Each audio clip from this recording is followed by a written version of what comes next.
Well. It is Saturday, April 20th. It's noon Eastern time. I'm Bob Harris. It's time for the weekly Ask Me Anything live stream. How exciting is that?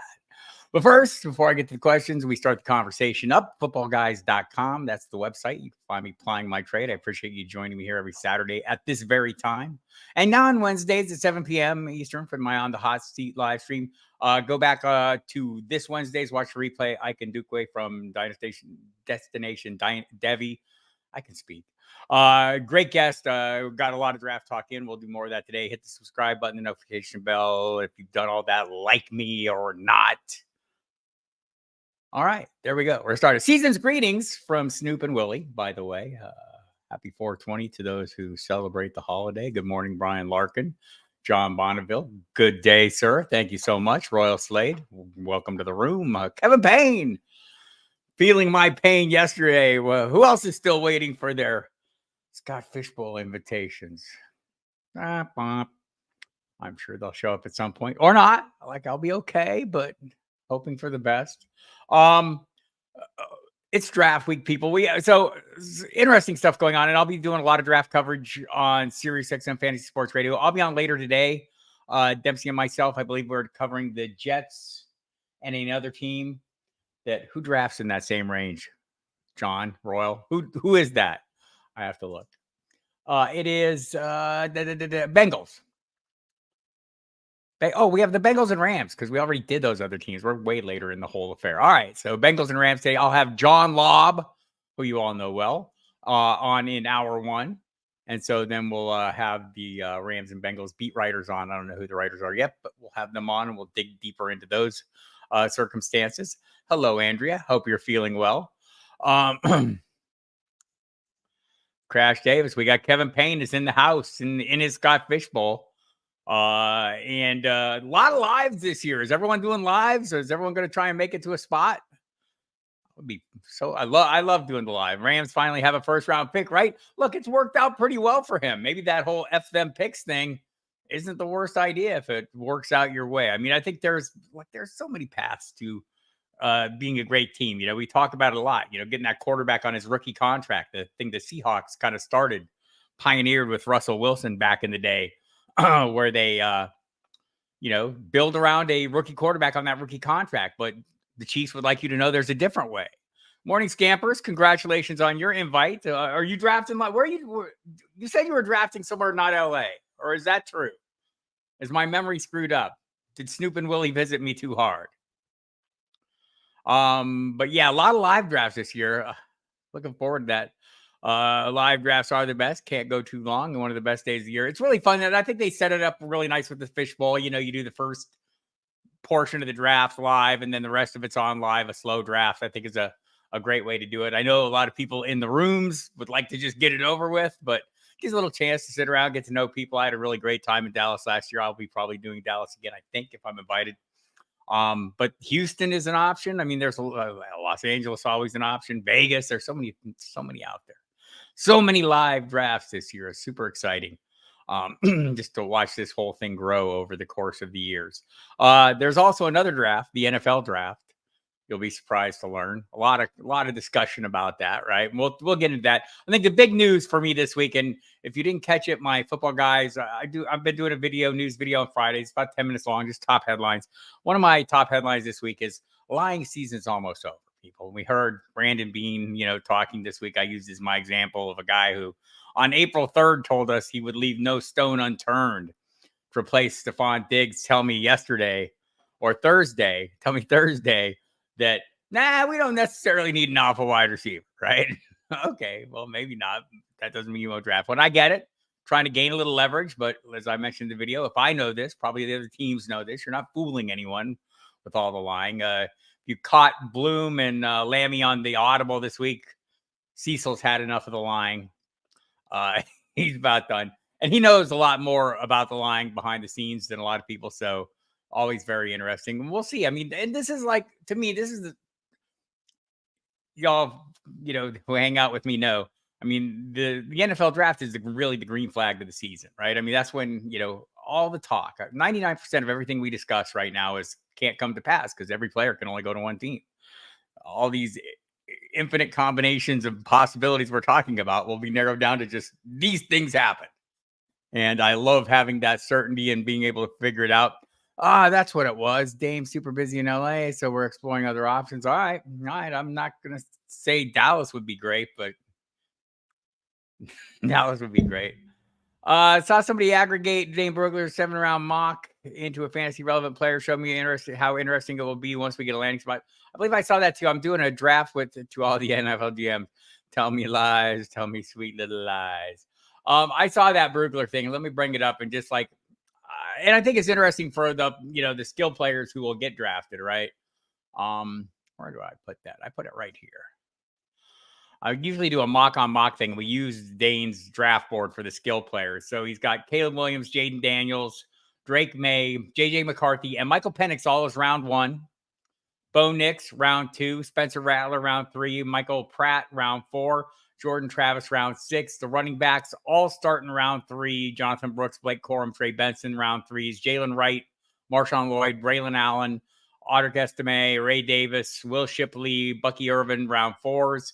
Well, we can get into the round 5s. The wide receivers are pretty obvious, and a bunch of them in the first round. Marvin Harrison Jr., Malik Neighbors, Rome Odunze, Brian Thomas Jr., A.D. Mitchell. That's the extent of the first rounders. Has Ladd McConkey, Keon Coleman, Xavier Worthy. A lot of people mocking in round 1 to Dallas, so we'll see about that. Ricky Pearsall. Some people have him interchangeable with Ladd McConkey, Troy Franklin. That one that I think is interesting because I think there are people who are higher on him. Roman Wilson, who I know some people are high, Xavier Leggett, Malachi Corley, Jalen Polk, who Peter Schrager has mocked in round 1 to Kansas City. I saw Christian Williams on Football Guys has a mock that he just did, his latest mock. He has Troy Franklin going to Kansas City. I don't know how much sense that makes. Oh, look at there. We will discuss. Had the Bills taking okay, so I just had the kind of the list in the order. I didn't have the teams he was going to. I haven't looked at the latest mock from him. I don't want to get too caught up in the mocks because I want to see seeing there's so many of them. I do think they're interesting. Again, I think what do you got going on here? I got news. Let me see what it is. I don't think it's anything good. Oh no. Oh, no. Howie Schwab has passed away at the age of 63, which is horrifying, said a guy who's 62. Howie Schwab, if you're all into him on ESPN, a little researcher and producer at ESPN, could not be stumped on trivia, could not be beaten. Great dude. So condolences there and to his family and the ESPN family. Hate to see that. 63. That seems too young to me. So anyway, the whole mock draft thing. I mean, I get it. I like it. It's fun. It's enjoyable. Yeah. And I get that, we kind of like this confirmation and I need to know, I need to have an understanding of where players might go. So I need to be ready to talk to them. I should talk a little bit about the draft coverage we're going to be doing on Sirius Wednesday night, Dempsey and me, 10 to midnight preview show. Thursday night, I will be calling every pick. I will be doing a quick thumbnail of every pick from as they're announced on the podium. Then I'll throw it back to Dempsey, Mans, Ratcliffe, and Hansen. And so I will be calling out. I'll be giving my thoughts on my instant reactions on all 32 picks. I'll do some video stuff after. And so we'll go there. Friday, I'll be doing a live stream in person with Kluge and Alfredo Brown for the start of round 2. And then later that night, I will be doing a wrap-up show on Sirius from 11 to 1 Eastern time. Saturday, Dempsey and me, 4 to 7 to wrap up the draft. Sunday, Dempsey and I will host the Sirius post-draft draft. So you will get your fill of me. I'll also say no live stream on Wednesday this week or Saturday here. I'll be back after that. Relax. And no news video, probably notebook this week because I'll be traveling for meetings and whatnot. So you'll have to get along without me for a week, and you're welcome for that. My fiance's over there going fist pump. Yes, he'll be away. So a lot of draft coverage coming up. The draft is I mentioned it's the green flag, right? It's great. I guess unstumpable Howie. That is draft weekend better than Christmas. It really is. I mean, I do love the draft itself, and I love finding landing spots and seeing where these players go as we gain an understanding of the skill sets as well. Where are we at, Royal? Hey, T-Bone, thanks for showing up. Appreciate you.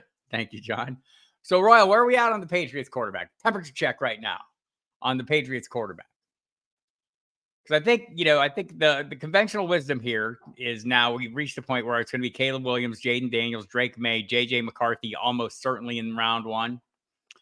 Then maybe either Penix or Nix, possibly in round one. Then we've got the receivers, Marvin Harrison Jr., Malik Neighbors, Rome Odunze, in whatever order you like them. Maybe Brian Thomas Jr. and A.D. Mitchell, almost certainly Brock Bowers. And you start looking at landing spots. I do think it's like, if we just look at the teams and what they need, right? Like if you're just going by the initial, Chicago, Washington, New England. Let's say there are no trades in a vacuum. Quarterbacks go there, right? I mean, is there any question New England doesn't take a quarterback? I think Royals' view would be there's no way they don't. That's horrible. I was reading what did I read? Matt Harmon wrote something last week. Great. If you catch the replay on Sirius of last week's show, had Matt Harmon on. It's a really great conversation with a good friend. So check that out. Swings regularly. It's back to May and they like Daniels as well. So this is just like totally like me, more of an emotional response to this than a non-emotional response. And not entirely because Matt Waldman is in on May. But to me, it seems like Daniels would represent like a striking change of direction for the organization and the type of quarterback they have. Or they preferred in the past, right? The more athletic, mobile guy. So I'd like to see them really turn the page and jump into the future. I don't know if that's their best move or not. I don't, again, I lean heavily on. There's a great podcast. If you didn't see, JJ Zachariason had Matt Waldman on Late Round Perspectives. Those are two people that I pay a hell of a lot of attention to. Y'all know I'm totally in on Waldman and the RSP. He's done really good. But if there's a complementary piece to that, it's the Late Round Prospect Guide I lean heavily on as well. And they're a great combination. They kind of weave their similar lanes, but not the same, right? Matt's looking at things a little differently than JJ. And so it provides a really nice perspective. So, you look at those situations and I do, that's why I'm convinced myself that JJM is the best fit. So I do think, and I heard someone talking about it earlier. I was on the Club Fantasy, listening to them, Ryan and Josh and who was it? Melvin? Someone else. They were talking about how JJ McCarthy seems like he'd be the perfect fit for Minnesota and Kevin O'Connell. I think, there are other people who think that Bo Nix would be a good fit there. But I'm kind of with that. I think that I would like to see McCarthy go to Minnesota. And the easy comp here is like maybe a better, a Brock Purdy kind of situation where you have a quarterback that's just really smart, can execute the offense as it's designed, follow instructions, has great playmakers around him in the form of Justin Jefferson. And I hit a little bit on Jefferson in my news video this week. And I think it is interesting. You look at last year, we're concerned. And I'm not saying he's, he's not a screaming value, right? Like Justin Jefferson, but like on Underdog, I think he's going 6th overall. That might be okay. He was wide receiver 3 in points per game last year in the finals, down the final stretch after he returned from injuries, weeks 14 through 18. He was 3rd in points per game. Who were his quarterbacks? I think it was Dobbs started 1 game. Mullins finished it. Hall started a game. Mullins had some games. It was a combination of those 3 quarterbacks. Those are, this is I don't want to say this proves my theory, but it adds to my theory that great wide receivers don't necessarily need great quarterbacks to accomplish what we want them to, right? They're still going to be great players who make great plays. And I can point back and take it back to multiple seasons. And, 2 years ago, it was Amari Cooper, playing with Jacoby Brissett most of the year. It was Tyler Lockett and DK Metcalf finishing inside the top 15 with Geno Smith, who surprisingly had a great year last year, Mike Evans. when we were drafting Mike Evans, and because we thought Baker Mayfield was going to be Baker Mayfield. Turns out he was better Baker, right? And I mean, so things can change, but even like, how about this? Adam Thielen being a wide receiver one the majority of the season, playing with one of the worst quarterbacks in a horrible offense. So, like, receivers can overcome circumstances, I think, more easily than some of the other positions. So can running backs if they get the volume, but they tend not to on lousy teams. I'd have no interest in trading JJ. He's not only a blue chip player, he's a blue chip person. If we have rookie scale contract, I'm more than willing to pay a top two. You guys, it's not happening. 49ers were paying like, yeah. So when you signed yourself, so you're hoping to move up. Is that what we're saying, John? Like Minnesota moving up? How far you need to move up? You can move up to 4 and still get JJ, or do you need to move up to 3? I guess that's the feeling. And Royal Slay saying that's not going to happen unless you want to send 4 first and Jefferson. Yeah. Well, do you want to pay Jefferson? Totally gonna reset the market. John says nope. Nasser, not gonna happen. Snoop and Willie just sitting over there laughing at the whole thing. Happy 420, they say. So if we look at it like relatively objectively without our without fan glasses on, just like going through the numbers, I'd say Chicago, Washington, New England quarterbacks, Arizona wide receiver, Los Angeles could go receiver, tight end, tackle, Giants could go quarterback, wide receiver, Tennessee probably offensive tackle, Atlanta probably edge rusher, Chicago Bears could go wide receiver there.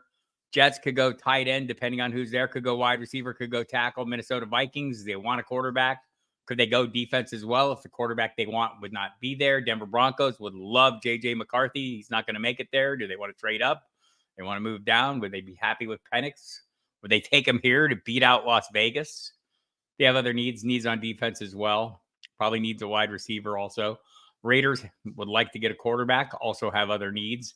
The Saints, I mean, I think they're going to get a wide receiver at some point, but I don't think it's this early. Indianapolis Colts could use a tight end if Brock Bowers was there. I'm sure they'd be happy. Could also use a wide receiver. Alec Pierce not quite living up. Seattle Seahawks need offensive line help desperately. Jacksonville Jaguars could use a wide receiver, also offensive line. Cincinnati Bengals, they could use a wide receiver. Like, I'd like everyone to draft a skill player, please. Can we just arrange that? Los Angeles Rams, what are we doing, Scampers? What's Los Angeles doing? I think the Rams could go in a number of directions there. Could use some defensive help, though.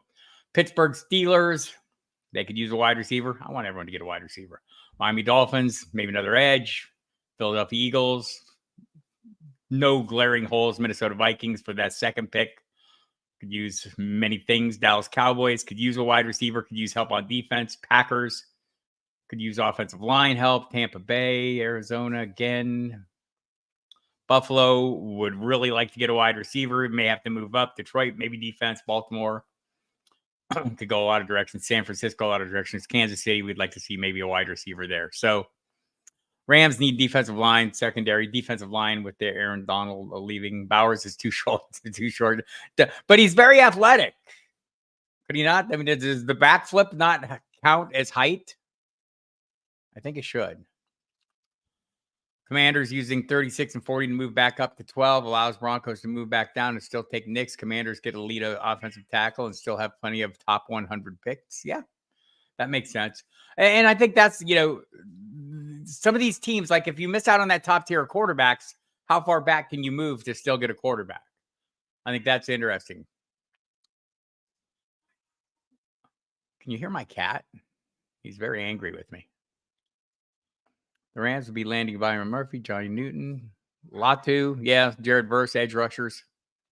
The edge rushers are going to go, but 3 of them likely to go. Dallas Turner.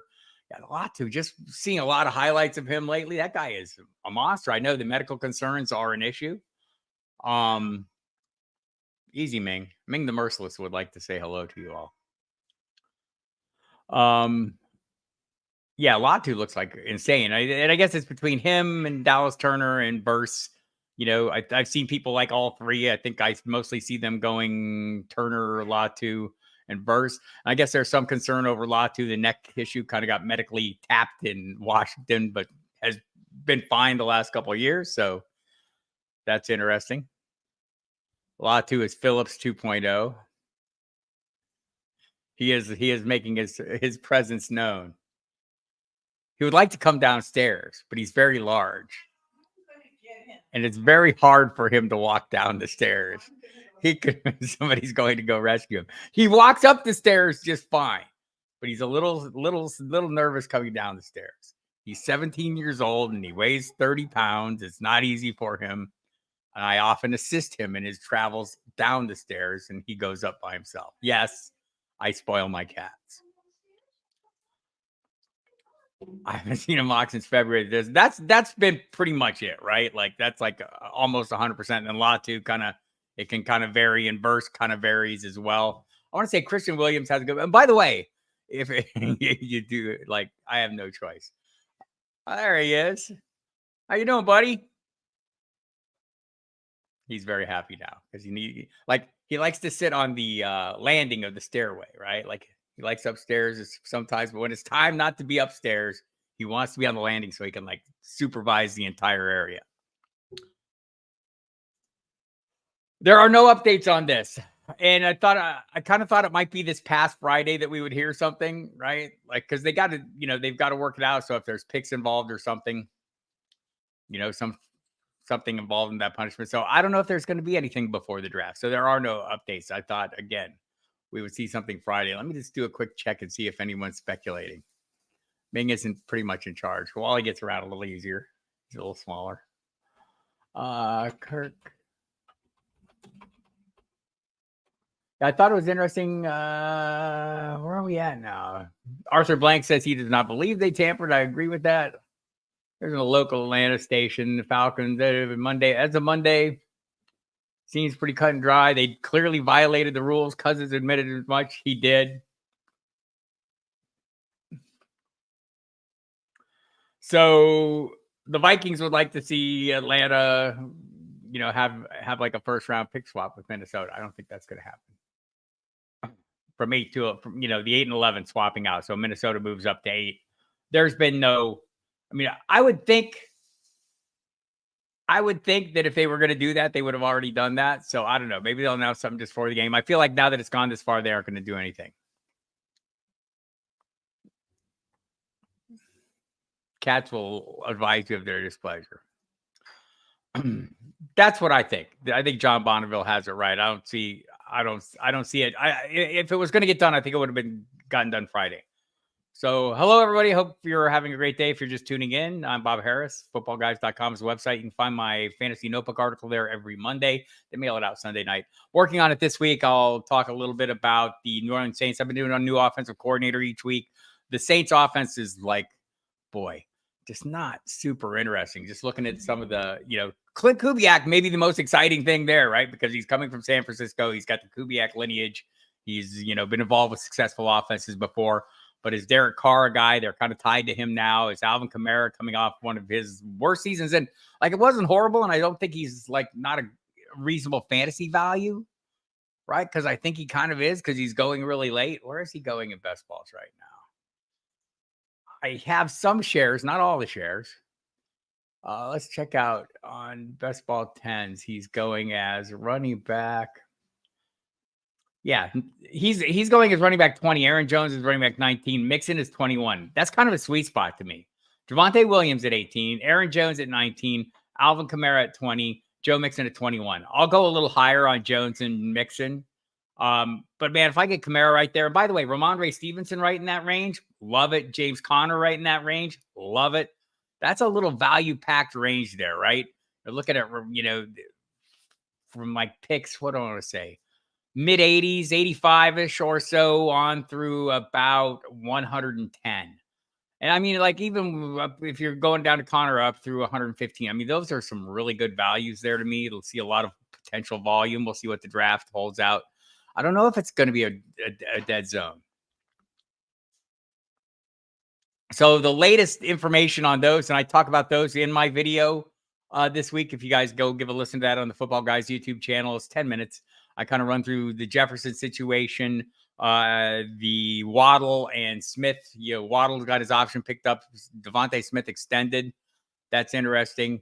And I talk about the Ayuk and Higgins. Also talk about the J.K. Dobbins signing and Royce Freeman signings. And so go check that out. But it sounds like right now there's not going to be a trade. If you didn't see about a week ago, there was a little kerfuffle on the X machine.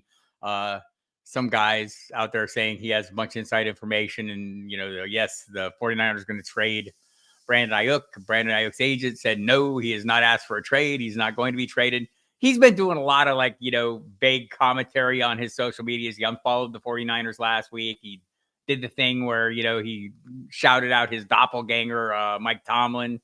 And so it just seems a little odd there. But his social media, but these guys, that's kind of how they communicate some of their ideas. The thing a couple of weeks ago, the Money Talks, BS Walks, kind of hieroglyphic emoji-driven quote on his Instagram stories. Higgins has said he will be playing, said he's come to love Cincinnati. He didn't love them last month. He loves them this month. So, yes, I believe that was the source. AJ Brown with the Tom Brady on his Instagram profile pic because he loves Tom Brady. Tom Brady also loves attention, apparently.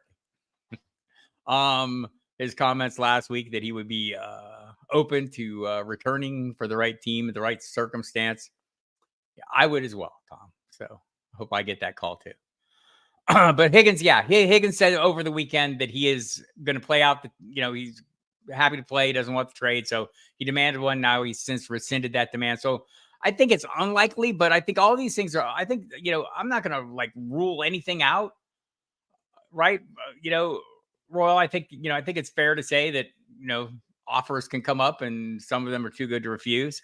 So we'll see. I think as things stand right now, I don't hear a lot of buzz or a lot of push for those things. Most of the trades we're hearing are pick trades of teams trying to move up. And a lot of it seems like wish casting by local observers or fans that drives a lot of these. So, I do think there's some legitimate possibilities for trades. And Christian Williams threw some interesting ones out. By the way, Bloom's 100 is available. The pre-draft 100. It's a great piece. I like the post-draft 100. We'll probably have him on the radio to talk about this. I may try to get him on the live stream at some point to discuss as well. But always some good takes. But Christian Williams has his mock draft 7.0, and he's done a lot of these. But he has some interesting trades. And by the way, he has Caleb Williams, Drake May, Jaden Daniels going first 3 picks, Marvin Harrison going to Arizona, who I think are a candidate to trade because we saw it last year. If there's 3 receivers, if they like those 3 receivers fairly evenly, those 3, Harrison, Adunze, and Malik Neighbors fairly equally, why would they not move back, accrue draft capital and move back up? So Christian has the Minnesota Vikings moving up to 5, sending the number 11, 23, and a 2025 third-round pick to Los Angeles to the Chargers to get J.J. McCarthy. This makes sense to me. The New York Giants get Rome Odunze in his draft. Tennessee Titans get Joe Alt. Perfectly reasonable. He has Atlanta going with Quinyon Mitchell, going with a cornerback. That's not what any of us have heard, right? But interesting anyway. J.C. Latham, the offensive tackle from Alabama, going to the Saints. The Saints trade up to get there. Trade the number 14, 45, and a third round in next year to get to number 9. The New York Jets go Troy Fautanu, the offensive tackle out of Washington. The Los Angeles Chargers, after moving down, go offensive tackle Telis Fuaga from Oregon State. Jacksonville moves up, sends the 17 and the 96 and a 2025 second to Denver for number 12 and gets Malik Neighbors. Indianapolis moves up to number 50. So they send the number 15, the number 82 and the 2025 to Las Vegas for number 13 and get Brock Bowers. Chicago gets Jared Verse after moving down. Las Vegas gets Terrion Arnold, the cornerback out of Alabama, after moving down. Seattle goes defensive tackle. That's interesting. Denver Broncos get Dallas Turner then with one of their move down picks. Cincinnati at 18 gets Brian Thomas Jr., which is interesting, another LSU receiver for them. The Rams then get Latu. Steelers go Fashanu, the offensive tackle out of Penn State. The Dolphins go Barton, offensive guard out of Duke. Philadelphia Eagles, offensive tackle, Amarius Mims. Los Angeles Chargers then get a defensive tackle, Jerjon Newton out of Illinois. Then the Cowboys get Xavier Worthy. Cooper DeJean, cornerback to the Packers. Buccaneers get an edge rusher, Chop Robinson. Cardinals get quarterback, Saint Still. Carolina then gets A.D. Mitchell. They they move into the first round. Trade number 33, number 101, and a 2025 fifth to Buffalo for number 28. That's interesting. Where does Buffalo go? And then Darius Robinson, Tyler Guyton, Kool-Aid McKinstry, and then Kansas City getting Troy Franklin. I think that's an interesting mock. I think this. Hi, Aaron. How are you? I think Buffalo moves up too. That's my thought. I agree with you, Andrea. But we heard Brandon be downplaying it yesterday. And that is an interesting one for the Colts. So I thought that was a pretty, as I'm out there looking at mocks and looking with my colleagues, that's definitely one that caught my attention. I know a lot of people talking about Peter Schrager's. John Bonneville will not discuss that further, so I'll leave it be. But some interesting picks in there. Yep. I think that's a stretch too, but we see a lot of people mocking stretches. I talk about Schrager's draft just to irritate John, where he has Jalen Polk. That would irritate Derek Brown as well. My guy Debro is not buying into that one either. So that's the intrigue of this time, though. I mean, it's just there's no telling. And going back to what Royal Slade asked about the trade possibilities, and here's what almost always happens. Something we don't expect, right? Like that's all. That seems to be like the givens these days is like, oh, there's some kind of blockbuster just in advance. And so we'll see what it is. And maybe like if somebody was going to get traded, those make sense, right? Like, Higgins, he's on the tag, he's getting guaranteed money. Maybe he wants to stay around for a year, but I mean, he'd also like a long-term deal. So I'm sure if he did get moved, it wouldn't bug him. My question about Higgins is, what do we think he is? I mean, is he an alpha? Is he a true number one, or is he better suited to being kind of a 1B or a 2A? I guess I want to call it. I want to say I don't want to call him a wide receiver too, but I mean, we haven't seen him serve as a true wide receiver one for an extended period. I mean, all the attributes are there. I get it, but haven't seen it yet. And so have seen it with Brandon Ayuk, I think. But Ayuk, obviously the money talks. He's making $14 million this year. Do they want to lock in on that? I think they do. Remember, they drafted him in the 15th pick overall. They think pretty highly of him. He had a rocky start. Didn't maybe see eye to eye with one Kyle Shanahan early on. I think this is fair. Royal Slade likes Polk a lot. I think that's where I'm at, right? Like, it seems like he's all right, but first round, all right. I don't know. Alpha is a strong word, John says, and 1B feels comfortable. I think that's it. That's where I'm at. So how much do you want to pay that guy? And also, how much is this like saying, okay, I don't necessarily want to get traded? Because if he gets traded, it would probably get a new contract. If I am a wide receiver looking for a contract right now, I'm waiting until Justin Jefferson's is done. And if I'm going to make $21.8 million guaranteed this year, I'm going to be fine with that, ride my luck out, and let the market reset. I had some numbers a week or so ago in my notebook that I thought were interesting, because if you take the cap, the percentage of the cap, so Tyreek Hill was a market changing contract, $30 million a year.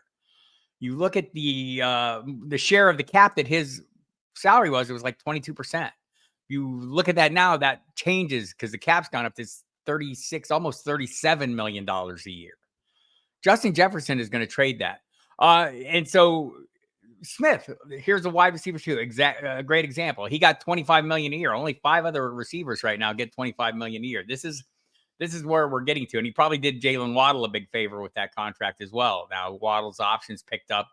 He can kind of look forward to maybe a similar deal, but 3 years, $75 million, $51 million guaranteed for Devontae Smith, working alongside AJ Brown. And this is something else that I find interesting. So if you look at all the receivers involved, or the primary receivers involved here, Tyreek Hill, AJ Brown, both going in the first round, as they should. Then you have Waddle going next in most best balls and all best balls. Smith is the third guy.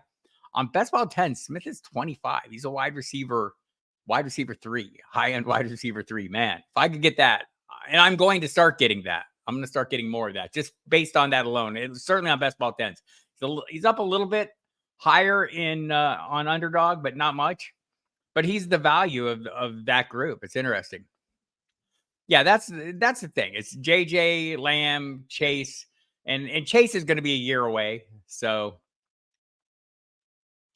we'll see. Maybe he resets the reset, right? Like, JJ definitely is. I don't know if the Cowboys can afford, I know Dak Prescott talked this week and said, there's been no progress. I don't know if anyone wants to make any progress on that. I go back to what Rich Eisen reported right after the combine, that everyone in Indy told them that the Cowboys are in the rip off the Band-Aid year. They're not going to redo Dak's contract. They expect him to take him deep into the playoffs. If he doesn't, they may make other decisions about their quarterback position going forward, which to me seems insane, right? Like, I get the impatience of an 80-plus year and octogenarian owner looking desperately to get back to the Super Bowl. What's he going to do that with?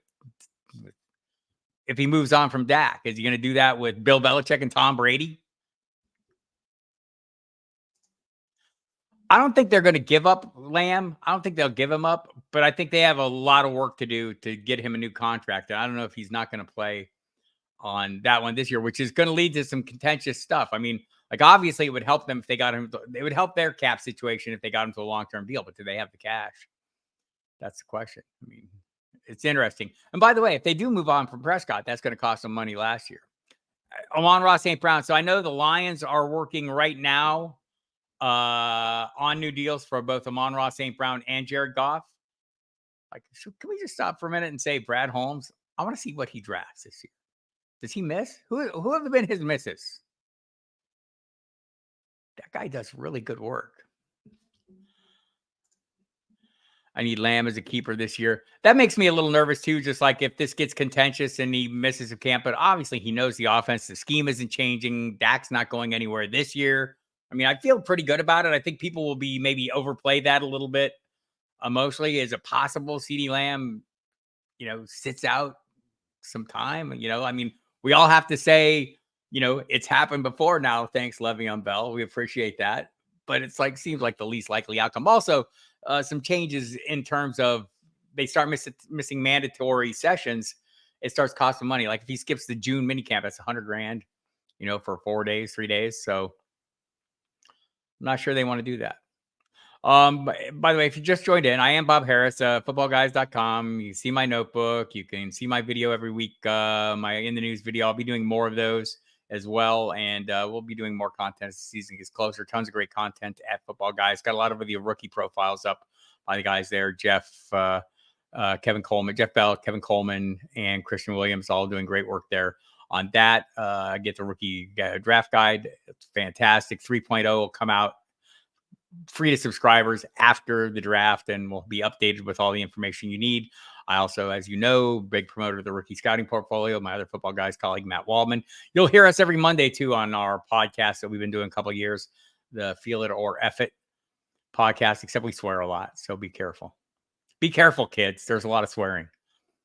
And again, if you missed the live stream on Wednesday, Ike Ndukwe from Destination Devi was on, did a fantastic job. I'll have his partner, his podcast partner, Eugene Omenihu, on here at some point as well. He's great as also. So we'll be talking to all these guys and start getting a feel for some of the values of these players and the dynasty values. As you all know, I drafted a dynasty draft already, and before the draft. So there definitely will be strict on people during the blitz. That's when we get to the season, we get enough calls. He is ultra strict. Yes, he takes great. He enjoys that as much as it sounds like he enjoys that. I do not enjoy that. I cringe when that happens. Mostly for the people. Like, come on, do the question right. And again, if you did not catch the upcoming schedule, Sirius XM Fantasy Sports Radio today, 3 p.m. It'll be me and Dempsey. John Law will be joining us in hour 1. For football guys and all over the interwebs doing his rookie stuff. He's fantastic. We'll also be covering the Bengals and the Rams, and I don't know who the beat writers are yet, but if I get those while we're in show, I will let you know. We'll do that for 2 hours. Then you'll find us this coming week doing a lot of stuff. Also, do the series on demand. I was on with Roster Watch the other day with Alex and Cody Carpentier, Alex Dunlap and Cody Carpentier. Really good time. Love those guys. They do fantastic work as well. But this week, Wednesday night, 10 to midnight, me and Dempsey previewing the draft for you, getting you ready, greasing the skids, making it all happen. Then Thursday, we will be live round 1. I will be there to give instant reactions to every single pick as it comes off the podium. Then I'll throw it back to Dempsey, Hansen, Ratcliffe, and Mans. We'll run you through all the detailed information on those guys. We'll do that from 8 until midnight on Thursday night. Then Friday, I will be on Sirius from 11 to 1. I'll be doing a wrap-up show, and I'll probably have Waldman on and maybe somebody else. We'll start discussing landing spots and what's going on there. That's the Friday night from 11 Eastern to 1 a.m. Also on Friday, for the start of round 2, I'll be live streaming in person, all of us in the same room. Alfredo Brown, Dave Kluge, for football guys on their YouTube channel. So check that out. Then Saturday, Dempsey and I will be hosting from 4 to 7 Eastern time, wrapping up the draft. So you can check that out. John Laub is out working for a lot of sites right now. And we'll ask John. I'll ask him about Blake Watson. Laub is out there. He's putting out a ton of content, doing a lot of stuff with Player Profiler that I see and doing his usual stuff. So go to the best way to do that is Gridiron Skull 91 _91 on the Twitter. Let me put that in the chat there. Gridiron Skull 91. So you can follow him on Twitter. You'll find all his stuff there. He links to everything that he does. And so you can find, and he's doing a lot of content and making a lot of appearances and stuff. So you'll catch him there, Robert. Thanks for asking. Does great work. High energy guy. Love him. And then so Saturday afternoon, Dempsey and I will have the final throws of the NFL draft, 4 to 7 p.m. Eastern time. Then Sunday, Dempsey and I will host and I will draft in the post-draft draft. The first draft with rookies and in their new uniforms from a fantasy perspective on Sirius. So catch all that coming up. And again, catch my fantasy notebook will be coming out Monday morning on Football Guys. I do that every week. So check that out. Tons of good content on Football Guys. Sign up, free news email. So if you guys get that email, you know that Sigmund Bloom and Cecil Lammy have been doing the news for many years. I'm going to be joining that. Making it a trio. So we'll be splitting those up on the emails every week. And if you don't get those free emails, completely free, you can subscribe, check it out, unsubscribe if you don't like it, but you'll like it. Because once we hit after the draft, there is news every single day, and we'll be bringing it to you. I'll be doing my shifts along with the great Cecil Lammy and Sigmund Bloom, two of my good friends, and it's a great spot to be in. All right, so with all the promotional crap out of the way, and again, happy 420 to all those who celebrate that. Is that a holiday? What do we call that? I don't know. I'm not a kid. I'm not cool anymore, so I don't know how we keep up with that. To be fair, Willie and Snoop aren't kids anymore either, are they? So a lot of exciting stuff coming up for the NFL draft. How do you all like to consume the draft? Do you just do you sit at home on your own? Do you got all your equipment out? Or you I'm usually like for this show, I'll be traveling, so I will not be in the comfort of my work space here, which is very comfortable. I can work really fast. I'll be at a hotel room, working diligently from smaller screens than I like to work from, but I'll be getting it done. Again, I love doing that on Sirius, the instant reactions, man. You got 10 seconds to get your thoughts together and boom, you're live.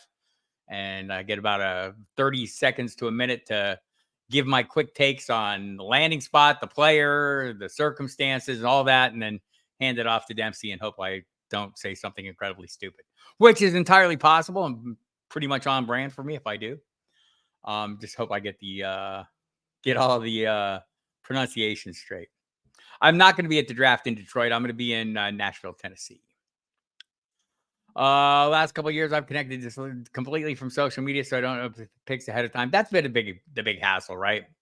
it's always interesting, and that's why I ask. Like some people, like to take the draft in as the draft and get the message from the podium. I am on social media. I'm wanting the picks in advance so I can start getting I can start getting a little ahead of the curve.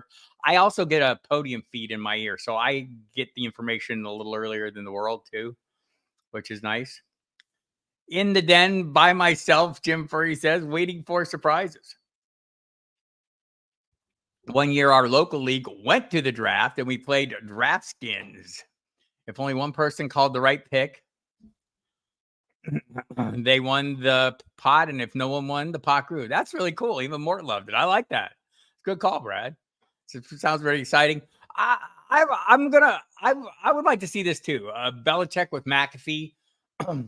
So what do we all think of the ESPN thing where like I get it. There's a lot of people who don't care for Bill Belichick. I'm not one of those people. Mike Dempsey, likes to remind everyone he'll, have as many losses as wins, like, and I think there's a lot of people that think, that think it was all Tom Brady. I don't think that. I think Bill Belichick's a super good coach. And I go back and you can find it on the interwebs. Matt Rule talking about Bill Belichick, having him come into a coaching seminar, and just and maybe it's confirmation bias. Like I totally believed everything Matt Rule said. I don't think it was totally hyperbole.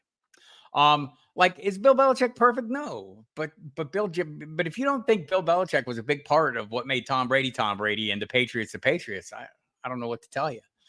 He needs some credit. So I would like to see some of that. Pronunciations will keep me up at night. I will be studying. I already have the full list, and so I have been studying it a little bit, and I will write them out phonetically, the guys that I have trouble with in advance, so I know that so as to sound less an idiot than I am. I love Daniel Jeremiah too. That guy's fantastic. I've been watching. If you guys have been watching the Path to Draft on NFL, it's really been a good show with Bucky Brooks on a lot, and mostly Brooks and Daniel Jeremiah, but some of their other analysts as well who do a great job. Thought that's been a really good job. The Bill stream. Here you go. Nothing if not a brilliant student of football. Like, you know what I really enjoyed? Remember when they did the top players? What was it? The top 100 or whatever. And he can talk about the game, man. He's super knowledgeable. And I guess I'm I'm an old school kind of person. I think he's probably an old school kind of coach. And I know that doesn't work as well anymore. Very.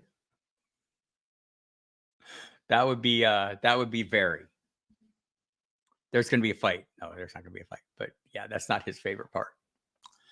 Dempsey, not a fan of the nicknames. If you don't listen to the program, you might not know this, but yes, Mike Dempsey does not like nicknames. John Hansen does. By the way, Hansen just sent me a gift. I just got a gift. I should get it for you. It's a signed Jordan Howard jersey. I love Hansen. Good guy. Bill had the defense playing well. I always felt better about the developmental DL or CB going to New England because I have faith in Bill to make them solid players.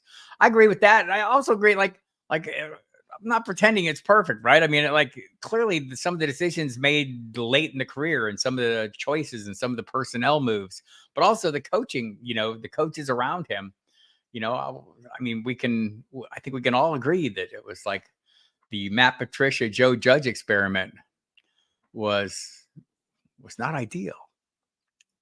Maybe ill-advised even. And I get it. You're in that room and you're with those people and you have they have a different perspective than I do.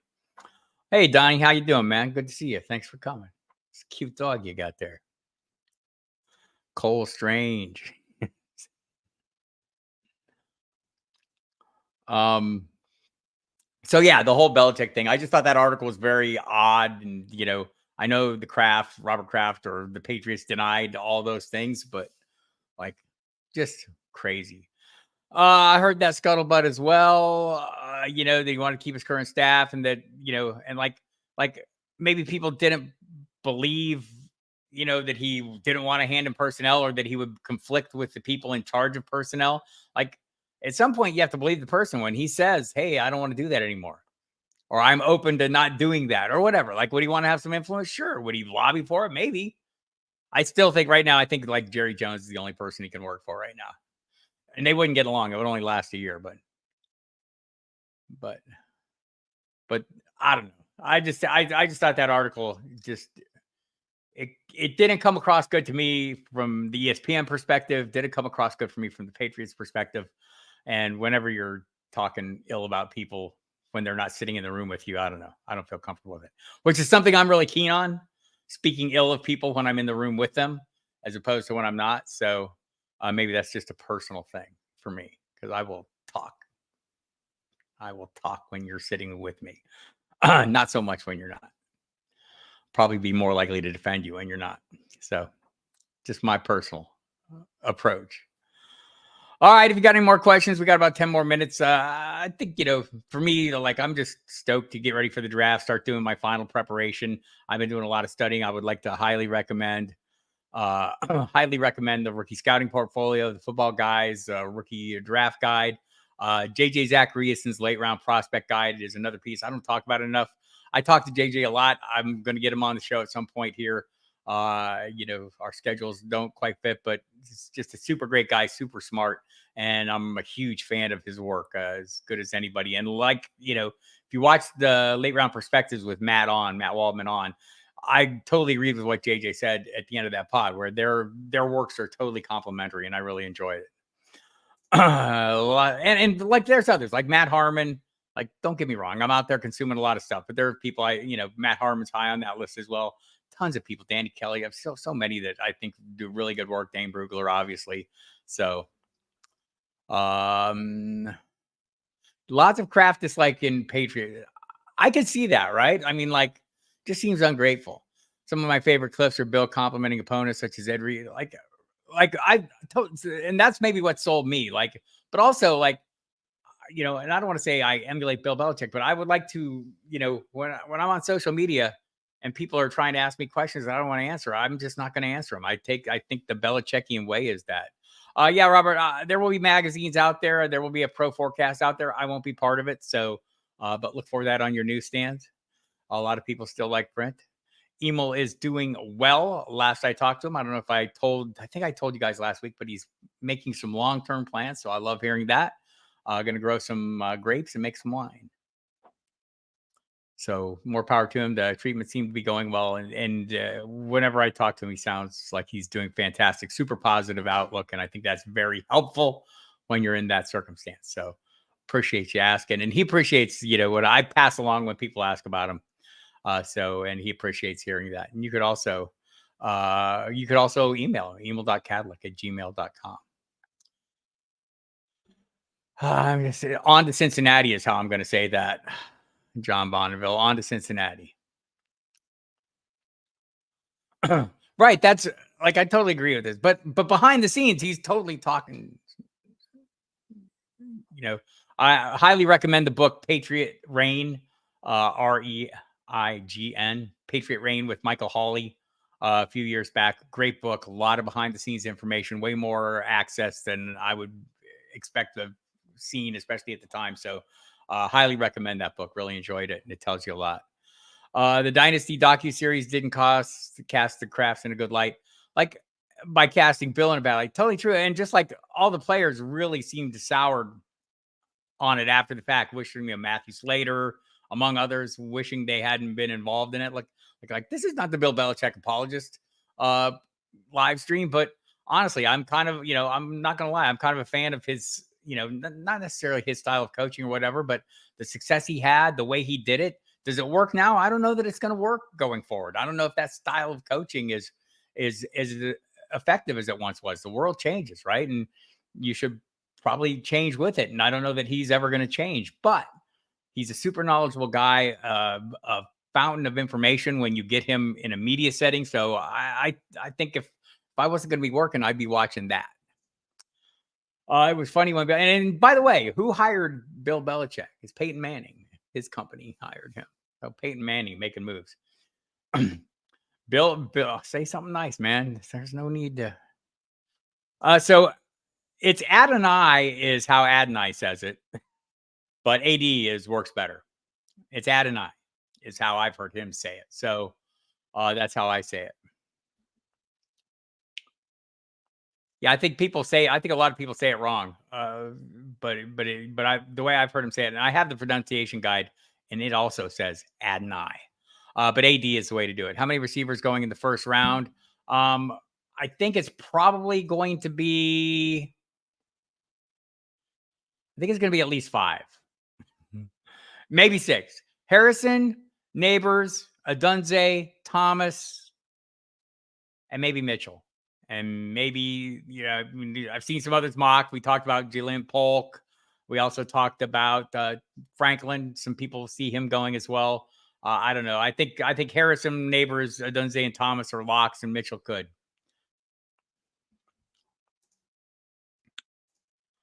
I think that's the correct number. And I think that's the high side. I think I'd bet on 5, and I think 6 is the high side too. That would be my view as well. And Xavier Worthy could, seen him mock multiple outlets out there. Yeah, I think that's fair. I think that's fair too. So if someone is honestly, I'm for that. I'm for the fastest guys getting drafted, because why? You've heard me talk about this. I'll say it one more time. There are 2 things you can't coach in the NFL: size and speed. You can't coach that. You can't coach around that. You can't coach against that. I would love to see him go to a place where they would put him to really good use. I would love to see him go to Miami, where he would be put in positions to hit opposing defenders who are flat-footed and starting from zero, probably at somewhere near to full speed. The way Mike McDaniels moves those pieces around before he gets them to football, would love to see that.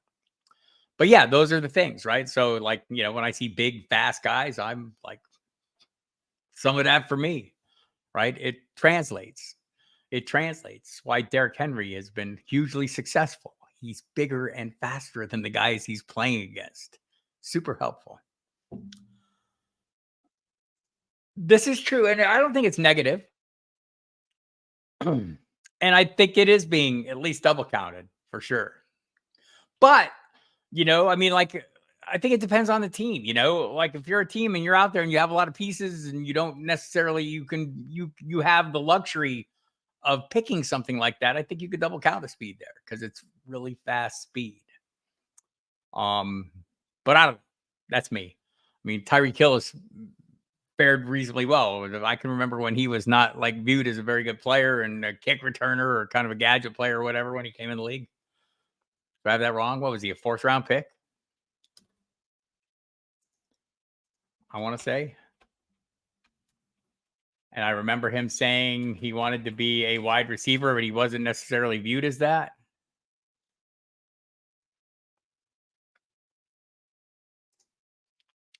$165th player of the 2016 draft. Played for 3 different colleges, struggled with off-field issues. Nobody wanted to take a chance on him. There's somebody that fits that mold in this year's draft. Well, not that fits that mold, but there's some guys with some off-field issues that I'll be, yeah, for sure. I like that. Hill had off-field issues. Who is it this year? Why is it not coming to my head? The guy in I want to say in Alabama. Burton. Is it Jermaine Burton that has some off-field issues? And has been super productive and playing at a high level? Thank you, Brian Larkin. To you as well, sir. Yep, that's it. Yeah, that's what it was. We'll see. We'll see how that goes. QBs round 1 over and under 4.5. Looks like easy Penix or Nix will decide. That is true. Donnie out there betting it up. I got to come up with some props. By the way, I'll be on with Jim Coventry on Monday on his little live stream thing. I think it's Kluge, then me. I'm on at 1 p.m. Eastern time. So check that out. That too. Easy over. I agree with that.